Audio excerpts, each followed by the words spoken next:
Let's go beyond the connection. Welcome to the podcast. I'm Steve McDonald, your host. And today we've got a really interesting expert on with us, Dean Sapp.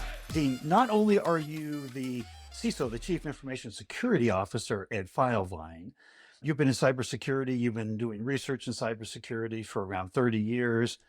We won't do the backdating that how old that makes you, but you're also an expert witness in the state of Utah in the field of cybersecurity. On top of that, you've got 6 kids that keep you really busy.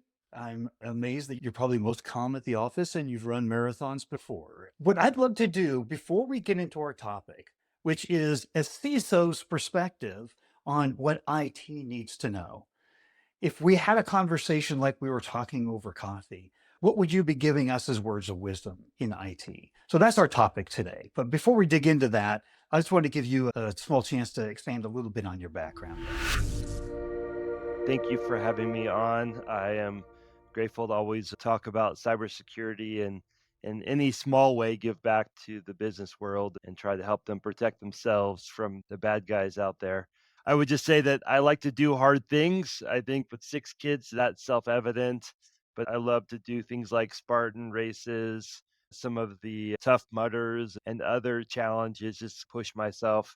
My wife and I typically get up around 5 o'clock in the morning to go and hit the gym at 6 a few times a week. And it just keeps me moving and the blood flowing and actually helps me to make it throughout the day. So just a pleasure to be here and to share some thoughts about cybersecurity. Fantastic. So let's get right into this. The first area that I want to talk about is in cybersecurity, in IT.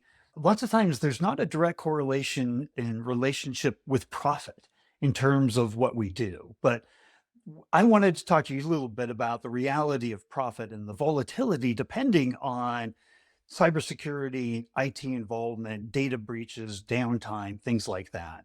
If you could maybe kind of paint a picture for it in our minds, just to start off, that would be great.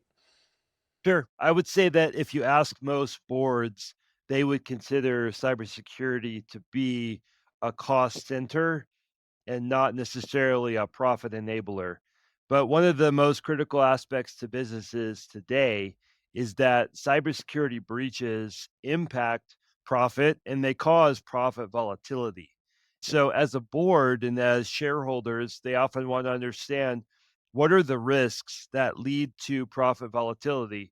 And a cybersecurity breach is one of those large events that can cause hundreds of millions of dollars in losses. And it can also impact brand reputation. So if you look at the Ponemon Institute, they partner with IBM over the last several years, and they actually create a cost of a data breach report every year. And one of the core findings is that companies that experience a material data breach, they often can lose over 40% of their customers, and they can lose them overnight. So if you think about what that would do to any business, losing 40 to 44% of your customer base would really impact every company I know. Absolutely. We tend to think of it in terms of in general in our information technology. And when the network goes down, there's big issues. But these breaches are another major point of failure in the business. So this leads to a conversation that if there's that much volatility over what we're doing and how we're preventing breaches like that and keeping the network up and keeping the network running and operating, then why don't we feel like, as you're a CISO or chief information officers or chief technology officers, we don't always feel like we have a seat at the table? And explain to me, maybe from your perspective, why that is and how it should be in your mind. I think that there are probably two components to why many security professionals, practitioners don't have a seat at the table. And I would say the first one is they're usually known as Dr. No. The standard answer is no, we can't do that. No, that's too risky. No, that's going to impact our security posture too much. Instead of taking the approach of, yes, we can figure out a way so that you can implement that new technology and do it safely and as quickly as possible. So I think the factor of saying no too often becomes an inhibitor. And essentially, it prevents people from wanting to bring the security team into the discussion at all because they already know their answer and they already know that they're going to be a blocker. And so I think it's critical for security professionals to partner with the business and to understand, how does this initiative help our bottom line? How does it help us meet our growth and revenue forecasts? And then align the efforts of the security team with the business so that they can actually get things done properly and achieve both goals, achieve the revenue and growth while doing it safely. And then the second factor I think that's very, very real is that many security professionals don't understand the business language. They don't have business acumen that allows them to understand and to communicate to shareholders, to the board, in a way that's effectively communicating the risks and the message. So, my background, I went backwards for most security professionals. My undergraduate is in business. I went to the Marriott School at BYU, one of the best business schools in the country, to really understand, how does the general ledger work? What are the accounting principles that are impacting the business? What is EBITDA? And how does that make a difference to a company? What's net dollar retention? And how is that important for a SaaS platform? Understanding the business side and the economics helps you to be able to partner properly. And then my master's was at the SANS Institute. And I'll say that was probably my most challenging degree program. It took me 5 years because for SANS, every course requires original research. So you have to go buy an old voting machine on eBay and then reverse engineer it and figure out how it works and then how to exploit it. Creating original research is very, very difficult, especially when it's peer reviewed. So having a strong technical background and having a strong business background together, I feel like makes a CISO an asset to any company that can help really move forward initiatives, but doing it safely and securely or to the best of your ability. As you're talking there about the business side and understanding that, because every decision that is made in an organization runs through the lens of how is this going to affect revenue? How is this going to affect profits? So if you're not understanding the business side, then you're not understanding the underlying context that involves every decision that gets made in the business. Something else that came to mind that I just wanted to ask your opinion on. It's on that business side. And I think it's a major advantage for CISOs and anyone in IT is that there was a study that came out, and it was in 2023 by McKinsey and Company. And they looked at over 400 companies that were highly profitable, B2C and B2B companies. And they had the greatest return on shareholder value. The number one differentiator amongst all those companies in the marketplace was CX, was customer experience. And when I think about some of the biggest breaks in trust with the experience I have with companies, it's if my data gets out. You think about these breaches, and companies, our brands are trust marks. The world of B2B is built on business relationships. It's about the people. And I want to actually get into that and talk to you about that more in just a minute. But the idea that cybersecurity is one of the most important things to maintain trust in the business so that we can establish those relationships, we can sell, we can earn the trust and respect of those in our communities that we sell to. As soon as you started talking about understanding the business, it's one of the biggest differentiators is CX. Has that ever been a topic that you've thought about or has come up in any of the symposiums or the things that you've talked about in terms of the trust factor, really, behind our brands? Certainly, and Filevine is in the thick of it. We have approximately 5,000 law firms that are using our platform. Each of those law firms have thousands of cases, and each of these cases involve real people, and they've either been the victims of a crime or they've been in a serious car accident. They've had their identity stolen, and they're dealing with trying to put their lives back together after someone took over all of their financials masquerading as them. So really lawyers have to have their brands critical to their success, and they're helping people often in the worst times in their lives. Nobody wants to be involved in a lawsuit. That's not a fun or cheap thing to be doing on a regular basis.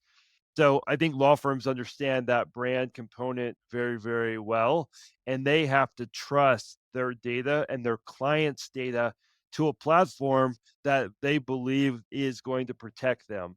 And as we see so many small and mid-sized and even large businesses get impacted by ransomware, the idea that you could not access any of your client records or you have to pay 5 Bitcoin to some hackers, that's a substantial risk, and we see it all the time. We've actually had a couple of success stories as we had a firm that had just moved on to our platform. They were a traditional Exchange Online, Microsoft Active Directory, running their own home network, and they had backups and they had storage to put those backups that were offline. But the hackers were so creative, they accessed the firm's email system through a legitimate client of theirs. So their client is being asked to send evidence. The bad guys get into their client's email. They infect some of the evidence files with malware. It was actually ransomware. The firm doing their job, they copy the evidence into their local file servers. And the next thing you know, there's ransomware that's spreading throughout the entire network. Well, just 2 weeks before, they had decided to switch to Filevine, and they had copied all of their client records and client data into Filevine, and then they had their backup on their local systems. Well, the entire network was ransomed. All of their laptops, all of their file servers, all of their Active Directory servers, their Exchange environment, and their backups. Everything, even though that they were time delayed backups and offline with air quotes, the bad guys were able to send the infected malware up and infect their backup systems. So pretty much everything that they had was no longer accessible to them. And fortunately, we just said, you know what? Why don't you go to Sam's Club or Costco and go pick up some new laptops that you can start to do work again and just access Filevine.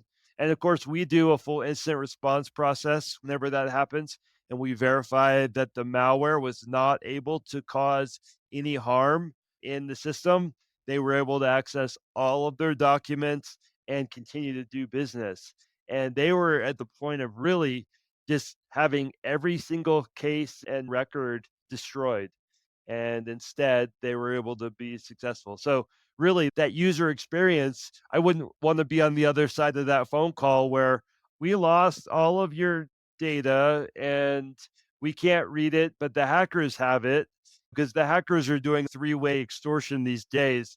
First, they encrypt it so that you have to pay the ransom.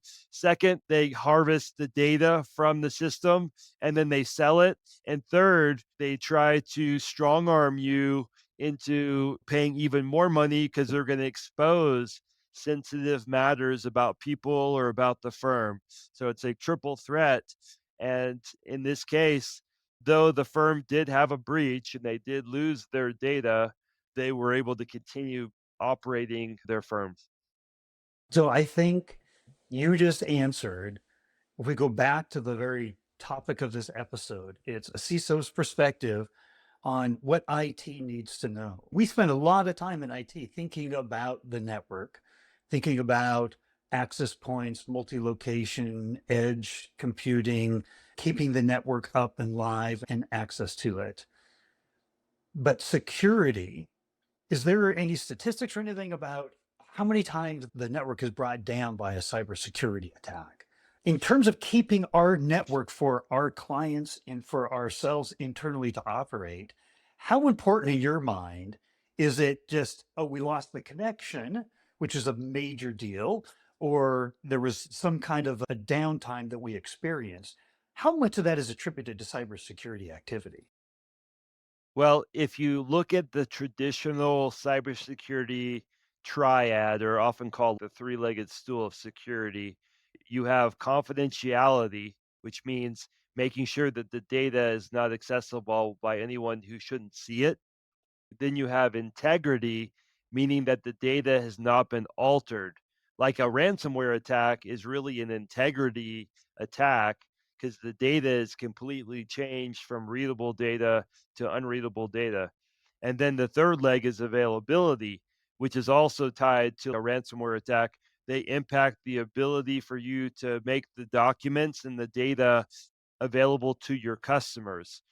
So that three-legged stool of information security applies, and that's where IT and security overlap a bit. The ability to maintain a network that stays up is getting increasingly more difficult. And Microsoft probably won't want to hear this, but I will tell you as a security researcher, pen tester, professional hacker, that businesses cannot protect on-premise Microsoft Active Directory and Exchange anymore. I've been part of so many penetration tests, and we were able to get the Active Directory credentials every single time because there's a human element, and that human element involves people who it's part of their job to open documents. The people team or the HR team, they're going to get resumes, they have to open them. The marketing team has collateral and swag, and they're getting things back from the outsourced marketing vendors and they have to open it. There's just so many places where, as part of our daily business, you have to do that. And you can't protect everything all of the time.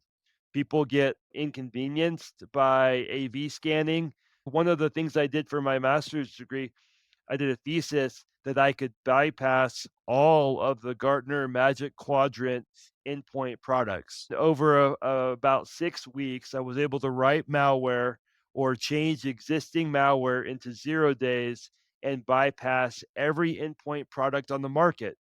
Now, I got a whole bunch of nasty gram letters from different legal teams, different vendors that said, "Hey, you can't publish that report." And of course, I had to anonymize it. But at the end of the day, I'm not the most sophisticated hacker out there or penetration tester, but I was able to find a way to bypass every single endpoint product.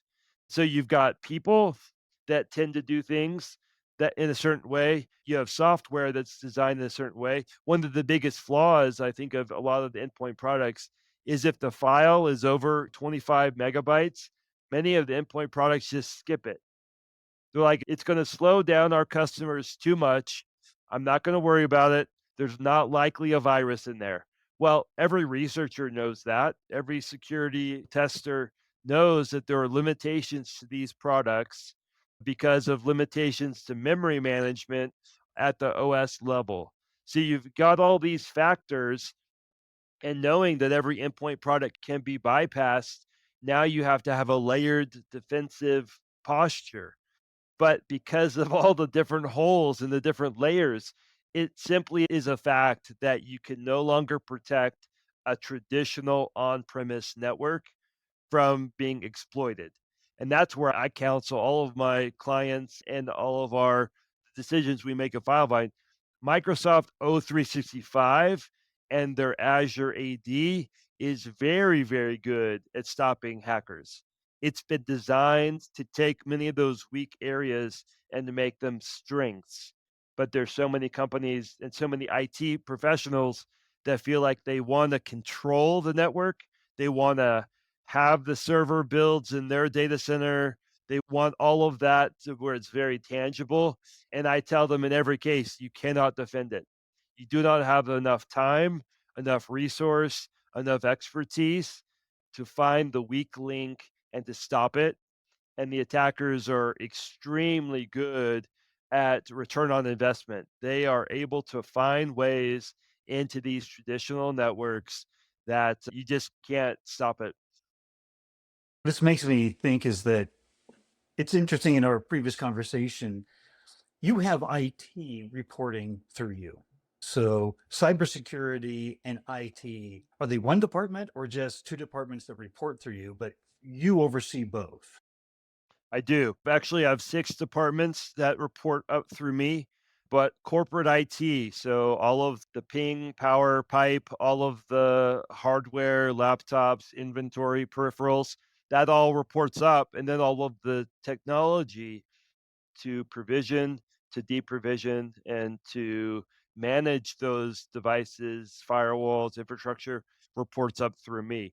And that gives me a lot of autonomy to make sure that when we deploy something, we obviously want to deploy it quickly, but we have to deploy it in a way that doesn't put us at additional risk. And you have to make a lot of trade off decisions. And one of the key factors for me is, does this new technology create incremental risk? Or does it actually help decrease our risk posture? So if it's at a net neutral or decreases our risk posture, I almost always defer to it. Let's go that route. And again, budget's a factor. Obviously, I want to always pay less for the same quality of services. And what we do find is that over time, cloud resources are getting cheaper over time.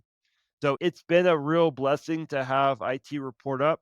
I've been in businesses where it was the other way around, and it was so hard to even get secure endpoints or to deploy encryption or other things that were mission critical for the business. We have a very, very thorough risk assessment process. So any vendor that we purchase must go through about 130 questions that we fill out with each of the business owners that needs a new technology, and then we likely go through the assessments, and then we have a quantitative risk scoring system that we've built, and that allows us to determine, again, is this additional incremental risk?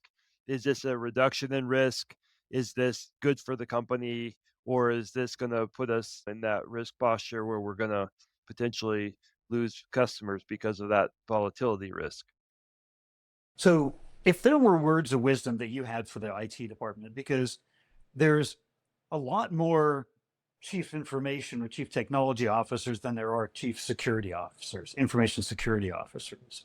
If we were just sitting down to have coffee together and I was a chief technology officer, what are some words of wisdom that if they don't have their own chief information security officer, that you would want them to know? This may rub them a little bit the wrong way, but in order to be a security practitioner, you have to have a mastery of the IT technology first. So you have to take that knowledge of how a network functions, how all of these applications function, and then you have to layer on top of it knowledge about how to secure it properly. So I've met many, many IT professionals, and they were very knowledgeable in their particular area. But I often found that that knowledge tended to make them arrogant and made them perhaps not ask hard questions of themselves and of their technology. Like, do we really have the expertise to implement these new firewalls that we're being asked to implement or to implement the latest encryption technology? I would say that I love the passion that many of the IT professionals have, but I also would encourage them, go take a couple of security classes. SANS is a fantastic example of best in class cybersecurity education.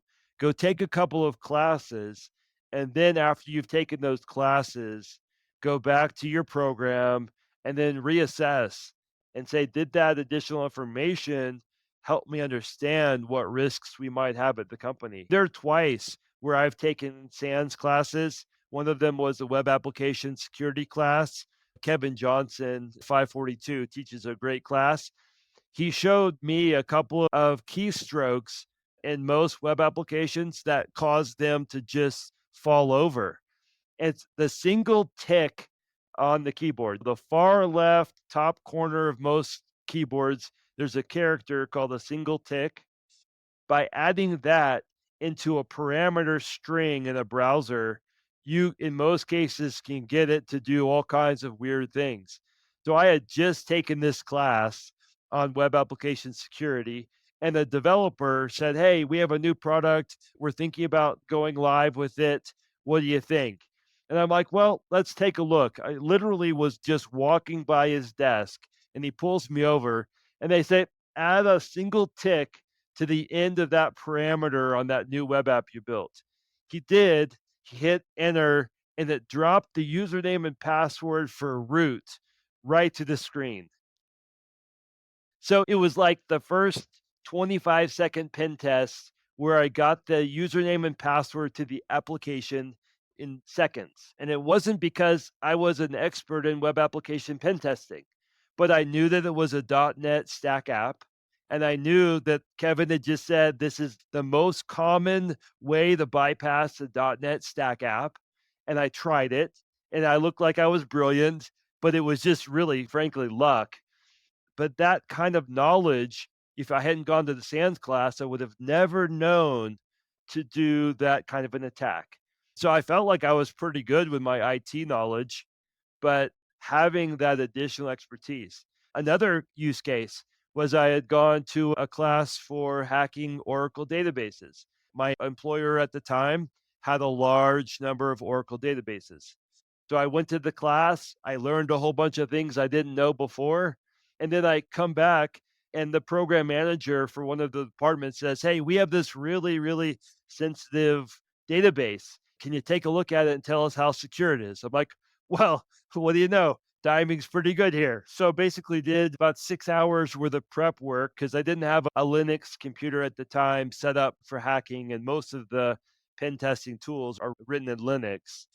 And so I watched a few videos from Chris Gates at his Black Hat conference talk he did about hacking Oracle 9i, some research from Alexander Kornbrusk from Red Database Security, some of his tips and techniques.